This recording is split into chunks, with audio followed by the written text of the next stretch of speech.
This is NFA Talk, the show that talks about guns and gun rights, keeping you up to date with what's currently going on, from the newest guns, promotions, and events, plus how we're lobbying for your rights.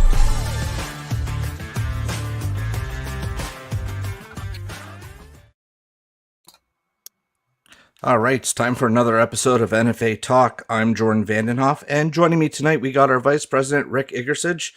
We have, from Alberta, we have Gerald Lundgaard, our lobbyist, our guy in Ottawa, Charles Zach, and our other Alberta Director, Dwayne Gorniak. Hey guys, how's it going? Good, Jordan. How are you doing tonight?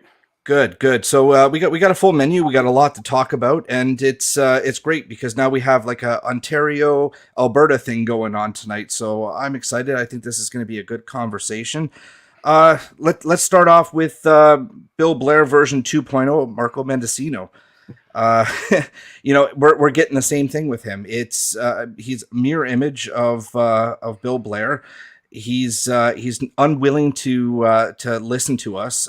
Charles, I know you've reached out a couple of times. Have you got anything back from him yet? Zero. Really? So I've tried to lobby him or sent him emails and voicemails and everything else I can do, short of sending carrier pigeons. He is unresponsive. And this is not atypical for the Liberals. They talk about being inclusive and, being, trying to have, open consultative sessions. It's a lie. So, and he's no different from Bill. Bill was exactly the same way. I lobbied him the same way. And he also ignored us until he tried to sort of make things, pose a meeting where he tried to use us to actually validate his overreach. And Marco's exactly the same way. So he's just echoing exactly what the rest of the Liberal executive is telling him to say. And that's where we stand. So that's okay. You know what? When you say nothing, that says a lot, especially to us. And we understand where he stands. We know where we stand. And, I continue to put the invitation out there, Marco, if you're listening, and I'm sure your minions are watching. Please, let's have a discussion. I understand that you're going across the country and trying to sell your snake oil to everybody, but you're missing the most important piece. Us. We are the stakeholders who are going to be affected by your civil disarmament measures. And if you want some kind of input, you should probably at least, have a parley with us. Not doing that is not open. It's not part of the democratic, process that we expect from our government. This is something less. But of course, it's no surprise after what happened with the Emergencies Act and the truckers and everything else. I mean, this government has blown its political capital. So go big or go home, eh, Marco? Yeah. There's the old adage: the apple doesn't roll far from the tree, and Marco sure isn't rolling far from Bill Blair. No, it's almost like it's a mirror image. I find it interesting though because Marco did I think it was a PBO special with Glenn Motz, and they visited each other's ridings and they talked about guns. And Glenn took Marco out to the gun range, and they wanted to let him shoot a gun, and I haven't seen the video in a long time, but I believe it was a rifle, and he wouldn't step in. He wouldn't step up to the plate. He wouldn't touch the firearm. One of the girls there ended up shooting the gun for him, and then later on, just a couple weeks ago, he now announced that yes, he has shoot a gun, but I still haven't seen any video footage, any pictures of it. Has he even touched a gun to understand what this is all about? Like, had he fired an AR-15 or he'd fired just a normal 223 or 5.56 rifle, he would fully understand that they're relatively the same.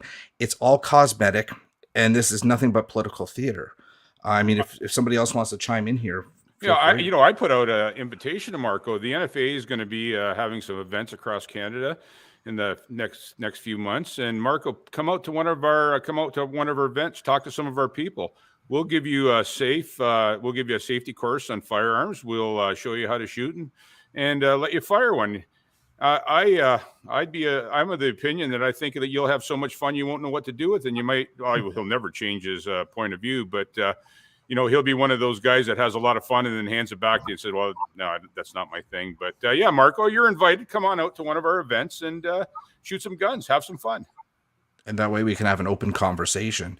That's what we really want is an open conversation. We want to be part of this. There's pictures around the internet right now all over the Facebook that, he had a meeting just prior to, and this is going to get into the next segment, releasing the extension of the amnesty for the gun ban. And he was with all the stakeholders of the people that don't want guns in Canada. Right. So yeah, we just want an open conversation. Now, moving into the next part here, the amnesty program, right? It's been extended. It's now till October 30th, 2023.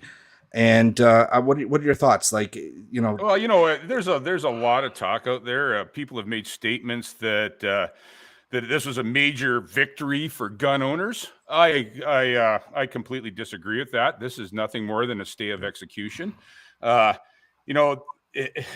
The things that led up to, I think there's a lot of misconceptions out there. The things that led up to this extension of the amnesty was, number one, the Liberals didn't have anything in place.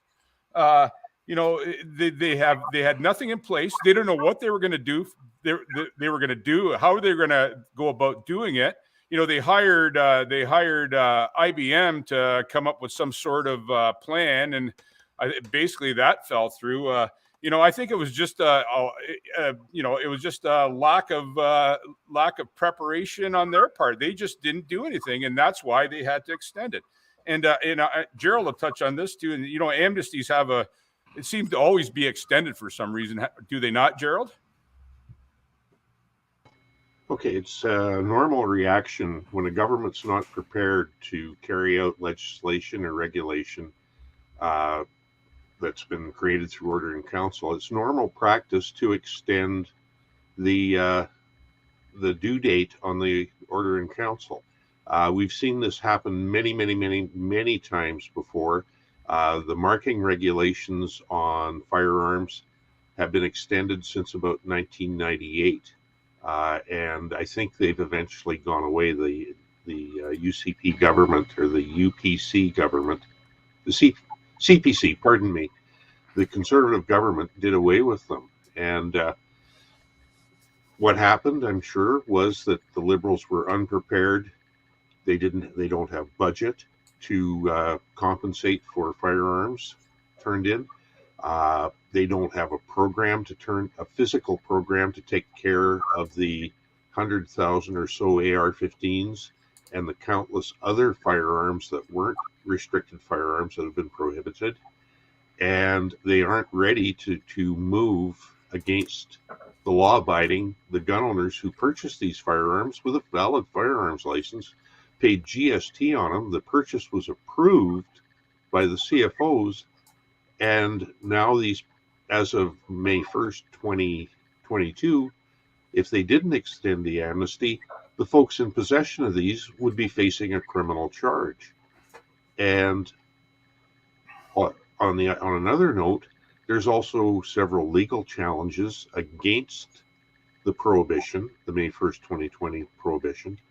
And it's really bad form for the government to go ahead and execute the regulation, execute the forfeiture, start taking guns in when the courts may tell them that you acted illegally and without any justification. So they're going to have to wait until after the challenges. Cassie Premack versus the Crown is the NFA challenge on this one. But they're going to have to wait till after the court challenges to see if the order in council even stands. Yeah. Just to interject there too. I was reading some of the comments there, Gerald, and Canadian Cutthroat said, and they want to use this in the next election. That is a fact. When the Liberals are running behind, they spin it on the gun owners every time without fail. I think Charles can touch on this a little more.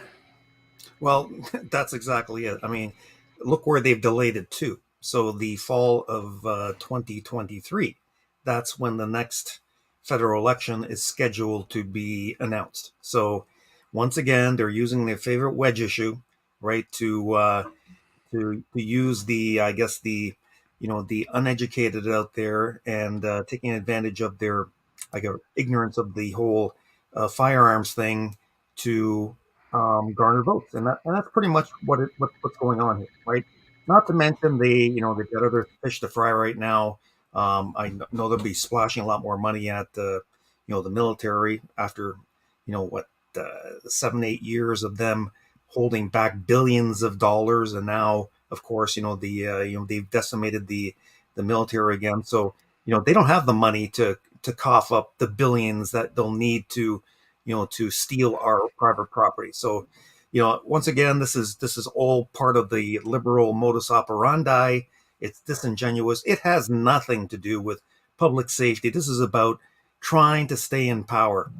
I appeal to the progressive voters out there to not be used by this government, and I use that term lightly because they're not working for you. They're trying to make you work for them, right? And the media is the same thing as well too. So we need to cast this off. We need to go forward and have some serious, mature government. We're facing a lot of big things in the future, and we can't have these children running our country anymore. Well, and these people that are making these statements that this is a great victory for firearms owner, you know what, people, the victory, the great victory is going to be when that OIC gets wrinkled up and thrown in the trash can. That's going to be the great victory, not this postponement stuff. And it just you got to understand where this is coming from. It's coming from the Liberals, and it's just it plays into their agenda. That's how they roll, yep. And we see this all the time with the Liberals. What do you think, Dwayne? What do you think about this whole thing? So for us, a lot of times, the way we talk, we talk, preaching to the choir to a lot of people that understand this, right? But for those who don't understand the firearms laws in Canada, what they need to understand is that this OIC and this so-called gun ban, which is actually taking out sporting rifles and 10-gauge goose guns, isn't doing anything about gun-related crime. If you think it's going to be doing anything about gang-related crime in Toronto, Vancouver, Edmonton, Regina, wherever, it doesn't matter. It doesn't. The faces you see in here on this computers right now in these videos, we are the people that the government is coming after. It's not doing a lick of anything about gang-related violence. And I think we need to educate a lot of the uneducated on that, because like I said, a lot of times we're just repeating ourselves, talking to the choir all the time, right? You nailed it. And I just want to add in there too, like these guns are coming up to almost 2 years now that they've been locked in safe storage, awaiting, the government's the government to tell us what to do with them. And has crime changed in any way? No, there's still shootings out there. So it goes to show you, like, we can take all these firearms away from the legal firearms owners. There's not going to be a shift. There's still going to be the illegal gun smuggling into this country, and the criminals and the gangs, they still have these guns. Like, if they wanted to do a buyback, let's buy them back from the criminals. Let's get them off the streets. That would be getting them off the streets, is buying them back from the criminals. Instead, the government thinks, you know what, we're going to take the easiest way out. We're going to go after the law-abiding citizens because they're going to comply, and they're just going to hand us over our stuff. We're going to look like political heroes, and they're going to vote us in the next election. And meanwhile, the taxpayers are paying for this, and we still have a problem at the end of the day. So what's next? What are they going to say next? Well, now we have to get rid of slingshots so the gangs can't have firearms. Like, it just blows my mind how this it's so simple that they can't understand what the root problem is and where they need to attack this. Jordan, that's an interesting little point there, Jordan. I just want to piggyback on that because you hit the nail right on the button. Okay, so since the Liberals have been in power since was it 2015, right? Yeah. So since then, okay. And they put in C-71s, stricter gun control measures. They brought in the gun ban. Like you said, that's been there for at least 2 years. Guess what? Urban armed criminal violence, especially in the urban centers, is out of control on the Liberal watch. What they've done, their Liberal gun controls, not that it's not working, it's actually exacerbating the situation. It's making a more violent society. The liberals have blood on their hands here, right? So they need to do a course correction here, because they're not living up to the responsibility that they have as a government to protect the people. They need to stop politicizing this thing, get down to work, and we know where the gun crimes are happening, and we know what the solution is. You have police, you put them into these precincts, and you do you do a sweep for a while, and of course there's the balloon effect. They'll go out to other precincts as well too. But that's the way you do this. It's hard work, right? Coming after us and pretending that taking my legal guns away from me, I'm an enhanced security vetted citizen. I'm actually more safe than anybody out there without a gun license. Taking my guns away is going to make the criminals give up their guns and stop their mayhem. That is ludicrous. Come on, liberals, pick it up. You know what? This is not hard. I suggest to the liberals that not one criminal is going to turn their firearms in on the amnesty. I'm pretty sure I'm 100% accurate on that. Absolutely though, Rick, because the buyback doesn't apply to them. No. Like if you were not licensed and you did not have a registration for that firearm prior to the ban, you are not eligible. So this for public safety. This is public safety. So you think they would say, hey, you know what? If criminals want to turn in these guns, we got to get them off our streets. We got to get, and they keep toting that, these don't belong in our communities. So why wouldn't they take that gun in and give them fair compensation, or, at least take them in then and have some kind of other program set up, like an amnesty. Hey, we won't charge you with anything. Just hand in the gun. That would be public safety. This has nothing to do with public safety, Jordan. Absolutely. This is all about the liberals getting elected in the next election. It's all about votes. They don't care. They don't seem to care about the criminals in the streets, because they sure aren't pursuing it the way they should be. They're going after us firearms owners because we're a fairly soft target. The NFA is changing that, but we are a soft target, and they use that as an election spin every election. That's firearms owners are their go-to. This isn't about public safety. This isn't about guns. This is about the liberals getting votes, and that's the bottom line. It's been like that since Trudeau 1.0. In 68, 69, when they banned fully automatic firearms. Then in the 70s, when they came out with the FAC system. Then in 1995 again, and then now. So if you follow this all the way back to the 60s.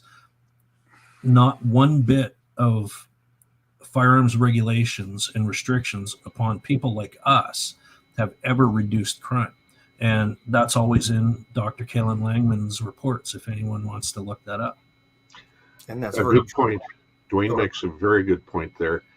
Full auto assault rifles. Assault rifles have been banned in Canada since 1968. What Mr. Trudeau is banning is hunting and target rifles, with the AR-15s and the various other rifles. Another point is the amnesty requires that people keep these guns secured in their homes, locked up, and not use them, not take them to the range, not take them hunting, not take them anywhere. I seem to recall that there's an exception for First Nations people who can take these guns hunting. Now, this brings up an interesting thing for the court challenge, in that if in the legislation says that if in the opinion of the minister or the governor and council, a gun is not suitable for hunting, they can prohibit it.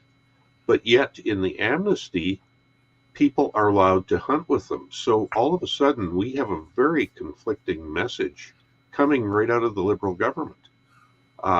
If they're hunting guns, and if it's okay for First Nations to use them for hunting, why are they being banned? Exactly. What's the program?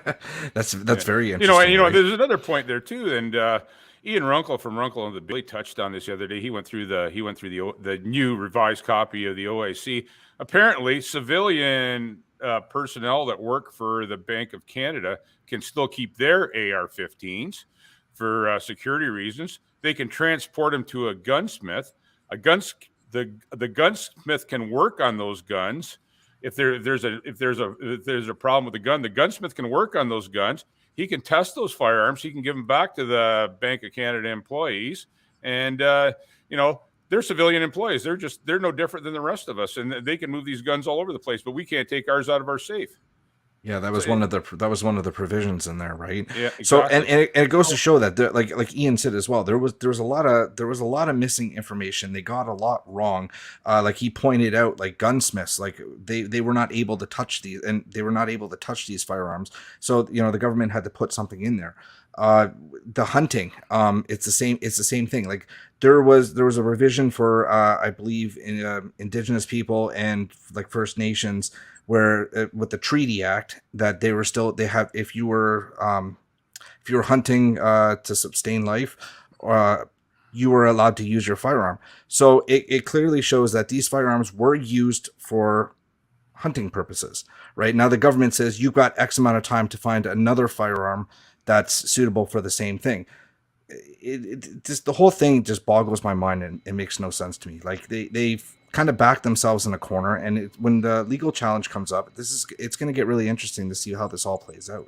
The way you actually do this. Sorry, I just wanted to say, piggyback on Jordan. That was a great point there. This all makes sense when you look at it through the lens of civil disarmament. Okay, Dwayne touched on this already. Trudeau version 1 started this movement, and in 1995, that was supposed to be it. We were supposed to have whole-scale civil disarmament in Canada, but of course there was mass civil resistance and civil disobedience, and that stopped that in its tracks. So now they've been doing it incrementally ever since. And like Dwayne said, we've got all these. We've had gun bans, we've got restrictions, we've got gun control piled upon gun control, and guess what? The evil is still out there. And we touched on this. We were at the Rick was at the WFSA meeting in Europe, and we're talking about the contrast between, say, Czechoslovakia and South Africa.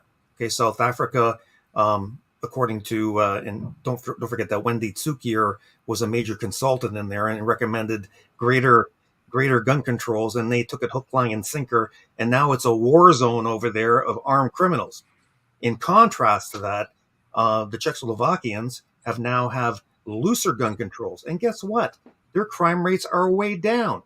The black market for firearms is way down, right? So once again, the old adage, and this is all empirical evidence, that more guns means less crime. The liberals are not following the science, as they say they always want to. They're ignoring it. They politicize this thing, and they're marching towards civil disarmament because they're beholden to their civil disarmament lobby groups out there like Pauley and Danforth and all the rest of them out there. They feed off each other. It's exactly what they did with Wendy. They hired her, and then she kind of fed into this loop, and they made it look like it was some kind of a legitimate consultation. It's a bunch of baloney. Okay, this thing is nothing but, as you said before, political theater, and it's dangerous because it's not keeping us safe. I spoke to the Czechoslovakians one-on-one when I was over at the World Forum on Shooting Activities meeting, and their adage is an armed society is a peaceful society, and it's working really good for them. And I also talked, like, just to piggyback on Charles. I talked to the South Africans, and I put the question right to them when they were talking about just softening their gun laws and increasing their gun laws. I put the question right to them, and Charles gave you the answer. South Africa's crime rate has gone up exponentially, while Czechoslovakia's has gone down to barely non-existent. So, you don't have to listen to us. The examples are out and around the world, and it's a fact. Right. Another point that we have to make about the gun laws is that there is a court challenge from 2003 in Nunavut, won by some of the residents of Nunavut, and it exempts First Nations folk who live in Nunavut from Section 91 of the Criminal Code. They don't need a license to possess a firearm. Just a moment here. That was heard by the Honorable Justice R. Kilpatrick, and it's the Attorney General of Nunavut. And the bottom line is that I wonder how these firearms, the prohibited firearms, are going to be legally taken from residents of Nunavut, because the courts in Nunavut have exempted them from Section 91. Possession of a firearm is a criminal code offense. Really? So let me get this straight, Gerald. Like they're totally exempt from this. The Firearms Act does not apply to them. Certain sections of the Firearms Act regarding licensing, storage, and where the criminal aspect of it. The case was heard June 17th and 18th, 2003, and the judgment was handed down by the Honorable Justice R. Kilpatrick, and it's a very interesting document, and it was dated at Equalute in Nunavut, the 8th day of July, 2003. And there is an interim stay requested by Nunavut, and the stay is on licensing and on registration and storage charges, I believe. So I'm not a lawyer, but I'm guessing like this ban is all across Canada. So I think they're probably gonna have to go back to court on this one. Like it's definitely gonna affect them as well, right? It may not. The courts have to decide. Somebody has to be charged there with possession of a May 1st, 2020 firearm, and the judge will see whether this 2003 ruling by the court in Nunavut still stands. It hasn't been challenged by the federal government. It hasn't been struck down, and it's the same case was heard in Manitoba. I think the Pagayas band presented the same arguments and they lost. So we have conflicting court cases at the provincial level. And I can't remember if the Pagayas band was through the Alberta court challenge or whether it was standalone. I cannot find the actual court document where they lost that case. You know, it's good that we have some case law out there. It's always good to have case law to fall back on. That would probably be an important one. What about Alberta? What are your guys saying out there, Dwayne? You know, what are they saying about this OIC extension of the amnesty and stuff? Pretty much same anywhere in rural Canada. I mean, they all know it's smoke and mirrors, and that's what people need to understand. It is smoke and mirrors. It's the Liberal government appearing to do something when they're actually not doing anything. They're not doing anything about the real core of problem. And the core problem, one could actually keep pointing the finger back at the Liberals for the catch and release legal system, right? Because the real criminals, these guys are in and out of jail over and over and over again. And my area is riddled with crime, left, right, and center. People are having all kinds of problems with theft and break and enters and stuff like that. So we see that out here in rural Alberta all the time. Like, it's back to over 3 years ago, I had a one-on-one discussion with Bill Blair about it. And Bill Blair had stated back then that over 70%, close to 80% of the firearms used in illegal gang-related activities are smuggled in across the border. But yet they're going to come after us and ban this stuff. So, I mean, I speak for Albertans, I guess. I hear it every gun show I'm at everywhere. I mean, we're all in this together. We are the targets. The Liberals are completely missing the target. You and I, everyone here, battling this is the target.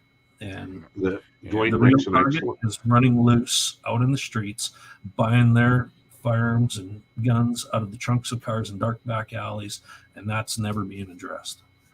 Dwayne makes an excellent point in that the government doesn't know where the criminals are or who the criminals are. They know where the gun owners are because the licensing system tells them. They know who has a lot of the guns because the registration system tells them for restricted firearms.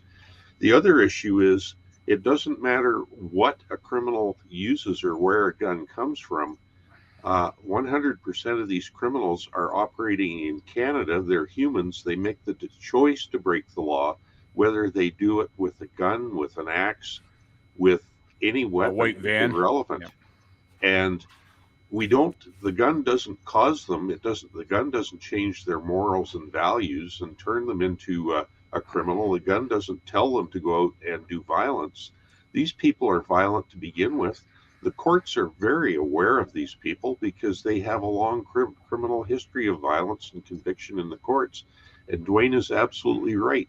The catch and release system has created a legal industry that actually farms criminals.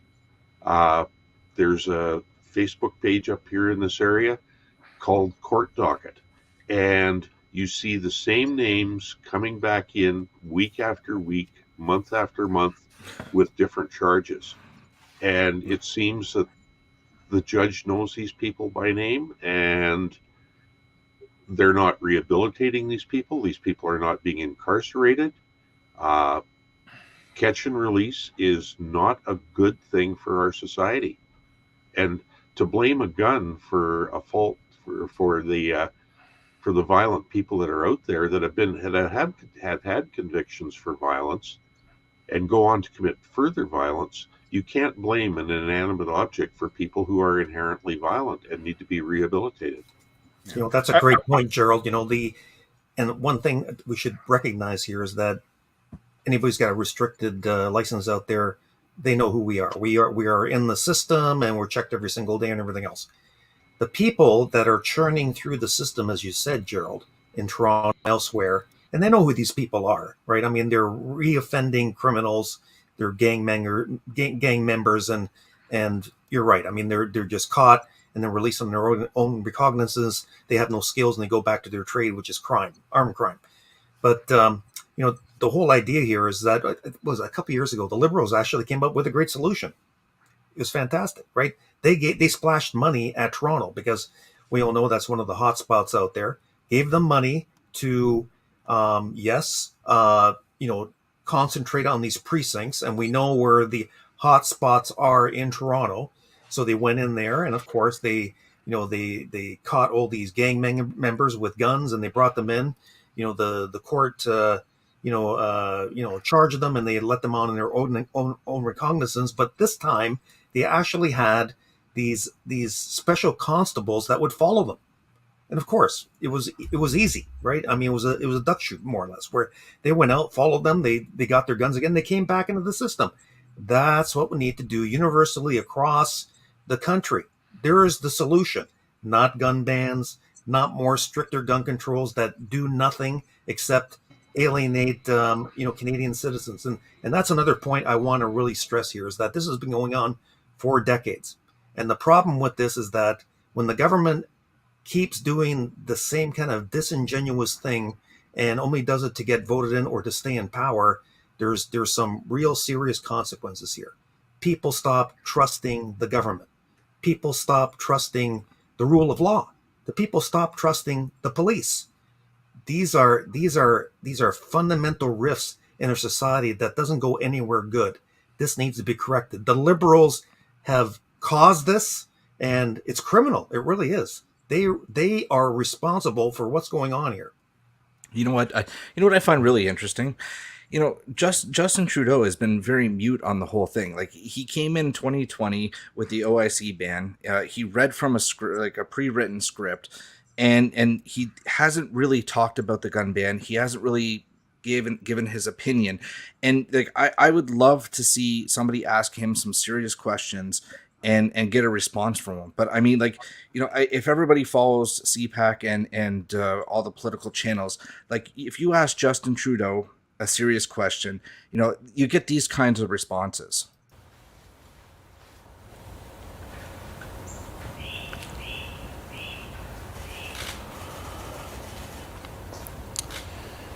Many, many minutes later.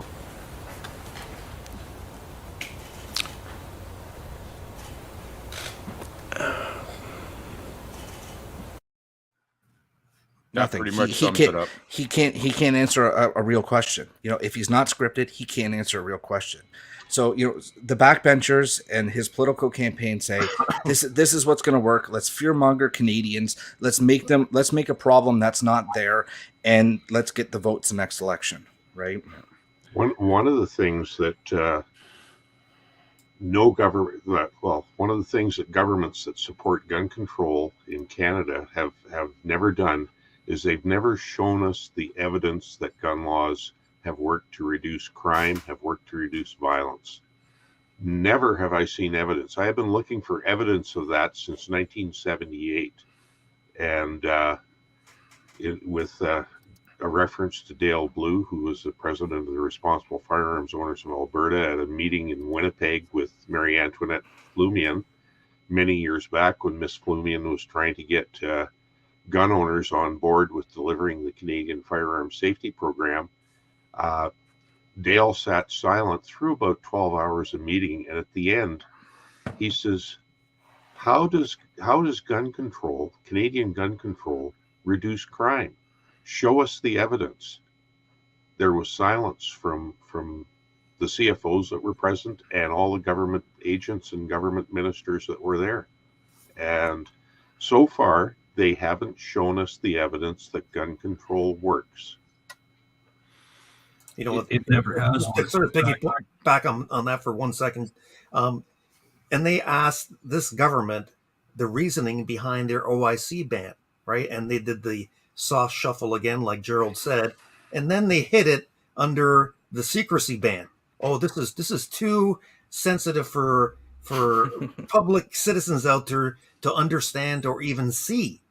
Okay, there is no evidence, right? They just made this up on the fly, right? They used this tragic event out in Nova Scotia to basically execute this plan they had in the works for months. They're just looking for the opportunity. So once again, right, this government is, for the lack of a better word, it's corrupt, but it's evil. And I'm those are not my words. Okay, I'm talking to MPs, and this is what they're saying, especially about Justin Trudeau, that he is quote unquote evil. Okay, so take it the way you want. Okay, but that is not a good thing when you got people in Parliament who are so disgusted with the Prime Minister that they use such base language. And that's his own party, right? Yeah. And the NFA is always in contact with MPs, and talking to them, getting their point of view, giving them our point of view. Charles is a machine with that stuff, and that's one of our biggest mandates. Educate these guys so we can change some stuff. We're out there. We're out there all the time. Even during the COVID and stuff, we were in Zoom meetings with MPs. We were lobbying them all the time. So we're out there. We've got people out there doing this stuff all the time. Right. Rick, what I just want to say too, that yes, we're lobbying, but there's people out there that they're not teachable, and they will not look at the evidence because they are ideologues. This goes against their narrative and their worldview, and there's no changing them. And I'm not talking about just the NDP and the Liberals out there. We have them within the Conservative Party themselves. Okay, we have the CPC leadership is on right now, and who do we have again? We have the old, give us more gun control, Jean Charest, right? When they asked him about what he's going to do with the guns, well, he's not going to do anything, right? He said that anything that's standing right now, the gun bans and the other things that don't work, that are actually exacerbating violence out in crime, he's going to stand on the sidelines and not say anything. That is not leadership, okay? Yeah. And of course his partner out there, Mr. Brown, yeah, who was basically cut from the same cloth. These two are exactly the same thing, okay? There's no contrasting here. They're both the same, okay? Look what he just said today, right? He said he kind of deflected and said that he pointed to Jean Charest and said that he's not going to change anything, And he said, and then all of a sudden he changes it to, well, he understands why Trudeau would, spend all kinds of money. It didn't answer the question. That's deflection. That's also disingenuous. Don't vote for these people if you want to keep your guns. I can tell you that right now, right? Well, I'm gonna contact them, and maybe they won't talk to me. I get that, right? But you're gonna find out that these people, they speak with forked tongue. Okay, they'll tell me anything they want me to hear, but like other people, they'll remain nameless at this point in time, right? With that kind of lack of integrity, there's no doubt they will flip flop down the road if the polls call for it. So let's just not go there. Right. Charles is absolutely correct. Many of these politicians who tout more restrictive gun laws, when you ask them why they need more gun laws, they're seldom right, but they're never in doubt. They'll back up. They will say black is white to support a failed program. This May 1st, 2020 prohibition of firearms is a mirror of the U.S. 2003 assault weapons ban that was abandoned after 10 years in the U.S. The U.S. assault weapons ban showed no change in homicide, no change in crime, no change in violence. And after 10 years, it expired and it didn't come back. And we're talking the same guns, the AR-15. And I've found that since 1968, Canadian gun laws have been based on American gun laws that have brought to the Senate and Congress in the U.S. have failed passage. But the Canadian anti-gun groups, the Canadian bureaucrats who like gun laws, and the Canadian politicians who like gun laws seem to have jumped onto these laws, these restrictive laws that do nothing, and they seem to be adopting American-style failed gun legislation in Canada. And that's what the May 1st, 2020 order in council that banned all these AR-15s was. It's a rehash of the 2003 Bill Clinton American assault weapons ban. Right. Which was assault weapons. So Charles, you kind of jumped the gun on me. I was going to get into the CPC leadership race next. So what I was going to say was, if you are watching and you are a conservative member, make sure that your membership is up to date. They're going to be mailing out your ballots. I believe everybody has until April 30th to put in to run for this. We should probably be seeing ballots in, I'd say, probably late July, early August. And what the NFA is going to do is we're going to reach out to every candidate, and we would love to hear what they have to say. We have questions. We want to see where they're coming from, and maybe it will give us a chance to educate them or answer any questions that they might have at that time as well. So it's gonna get interesting. I believe, Charles, and correct me if I'm wrong, it's September 10th is the election for the new leader, correct? Yes, that's true. Yeah, and actually the deadline for the leadership candidates to jump in, I think, is actually April 19th. So that's okay. Thank you. Approaching. So, we have a bevy of people there. Some people that have no chance. We have, the usual gaggle of red Tories out there who want to steal our guns even more and institute more things or just not do anything at all. So once again, as Jordan said, get your CPC membership, get in there and vote for the people that will do something. Protect your private property and roll back some of the stuff that doesn't work. It's just unjust. Right? Yeah, you're right, Charles. And there's a couple of solid candidates out there that, but we're still going to talk to them all. We want to hear what they all have to say. Absolutely. But, there is a couple solid candidates out there right now. Right. And I think right now at this point it would be unfair for us to make any judgment. Like we want to hear from them first, hear from all of them, and then we'll come back later on an NFA talk and we'll give you our honest opinion of how we feel about that person, right? Yeah, Rick, I believe your MP is in the race as well, right? Yeah, Leslyn Lewis, my MP is running. I've spoke to Leslyn on a few occasions. Charles has spoke to her more. She's on our page as far as firearms go. I would love to talk to her again and see if her opinions are still the same. Hopefully nothing has changed from our last a meeting together. And yeah, Leslie's a good candidate. There's one or two other ones out there that are really solid too. And we want to hear from them all. We want to ask them some questions, and we need for you people to make up your minds and pick out the best one. We can give you our opinion, but it's still going to be up to you which candidate you guys want to pick. And I'm hoping we can, the last leadership race, we had all the candidates except one who declined to come on our show. He's not running this election, so let's not worry about him. Yeah. We Lesley came on our NFA Talk. We had a great conversation with her. So I'm going to reach out. We're going to reach out. Maybe I'll go through Charles and reach out to them and see if they want to join us and have an honest conversation where everybody can watch and see what their thoughts are on the firearms,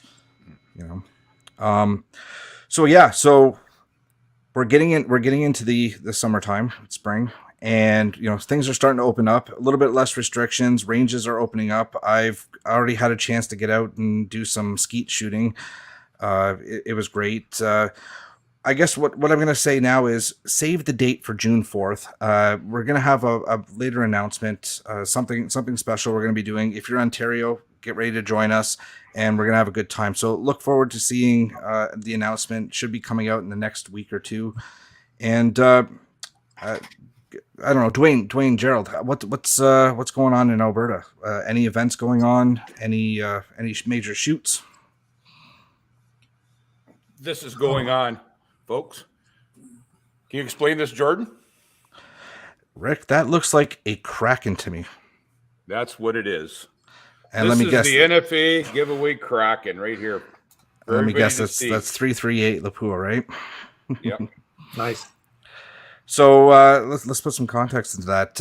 So right now we have a current promotion going on. You give a $50 donation to Canada's National Firearms Association, and you get one entry into possibly winning that bad boy. If you follow our social media, you would have seen that we actually got a chance to meet up with KDEX at SHOT Show this year, and they gave us a rundown. So go check out our YouTube channel. It's up there. It's a great looking firearm, and I look forward to getting my hands on one of those and taking it to the range. Yeah, I really don't want to give it away, but I have to. I just love that firearm. It's a great firearm, guys. It's well worth a $50 donation to the NFA. It's I don't know, it's a $13,000 or $14,000 package. It comes in with the most Vortex. It comes with the most high-end Vortex scope you can get. It comes with the KDEX bipod with the Eagle Claw legs on it.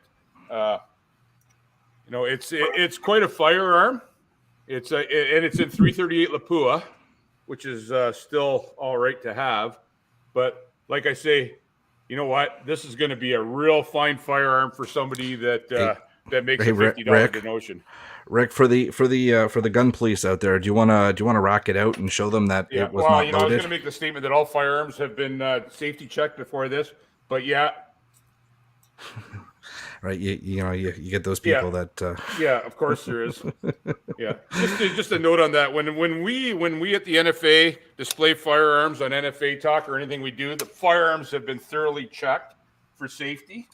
And no ammunition is present at the time as well. No ammunition is present at the time, and the utmost safety is important to us, and it should be important to everybody out there. Like I say, there's fun. We pull out guns on NFA Talk all the time to show you people, and they've always been checked for to make sure they're clear and there's no ammunition present. Right. That's one Charles thing that Charles is going to show us one right now. That's one thing we take serious here is the safety portion. Yeah. Jordan, you asked about what's going on in Alberta. Yes, Gerald. Gun shows are starting to pick up. People are attending gun shows. Dwayne attended a gun show on behalf of the NFA in Stony Plain here last week. The people that I'm talking to in Northern Alberta. And Northern Alberta, by the way, is not Edmonton because we're 500 kilometers north of Edmonton. And we're not quite Northern Alberta. That's another 500 kilometers north of us. But people in Alberta gun owners in Alberta are extremely dissatisfied with the gun laws. They're not happy at all. There is an incredible amount of non-compliance. I can see that by the number of charges that came up in 2020 in Fairview, Alberta, a small town, where 1 in 4 people charged had a Section 91 possession of a firearm charge laid against them.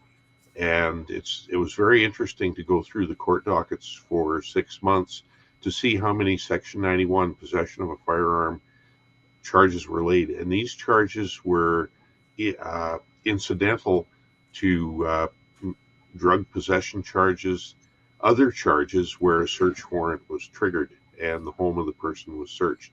Many of these people didn't even know they needed a firearms license to possess a firearm. Oh, wow. So, there is still massive non-compliance in Alberta. Another point I should make out is that 2 years ago, Angus Reid did a survey on the number of firearms in Canada and the number of residences in firearms in Canada.